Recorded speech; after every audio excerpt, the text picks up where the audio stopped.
You can feel it in the air in Paris, and the tension, the resentment, the memory of heartbreak that refuses to die. For Jasper Wiese, the echoes of that World Cup quarterfinal still ring loud. He was in the stands that night, powerless, watching as the Springboks broke French hearts in front of a stunned Stade de France. And this weekend, he knows revenge is coming. And the French are hurt, and they're gonna come for us, we know it. So it's how we react to it is gonna be important. Wiese said calmly this week. I think they had a lot of hurt after that game. As you can see, they are coming out and saying it is for revenge. It's going to be a good challenge. I think we can expect that they will be up for this game. This isn't just another test, it's a psychological war 2 years in the making. France still calls that night the stolen World Cup. And Wiese, now back in the Springboks starting lineup, expects nothing less than fury disguised as rugby. He remembers every detail of that fateful night in 2023, the chants, the chaos, the heartbreak, and the moment South Africa turned the entire stadium against them and still won.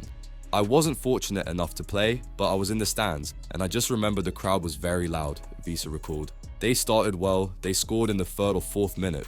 But we stuck to our guns, and we knew what the plan was going to be.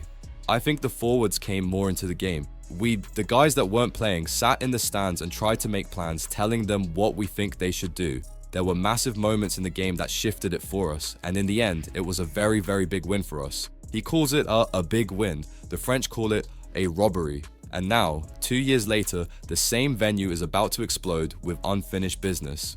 Wiese isn't interested in diplomacy. He knows exactly what kind of game this will be: physical, violent, and personal.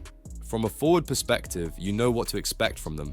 They are big boys and they are going to try and bully you. And then in the backline, they've got flair. All of their backline players are exceptional players. Unfortunately, Antoine Dupont isn't playing, but if you think of all those guys that are coming in for him, they are brilliant players.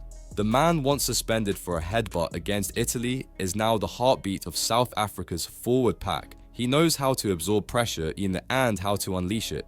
When the Boks smashed the All Blacks 43-10 in Wellington, Wiese led the charge, delivering the power game Rassie Erasmus demands. And that's what the French fear most. Not South Africa's skill, but their relentlessness. The ability to turn pain into dominance, the refusal to break.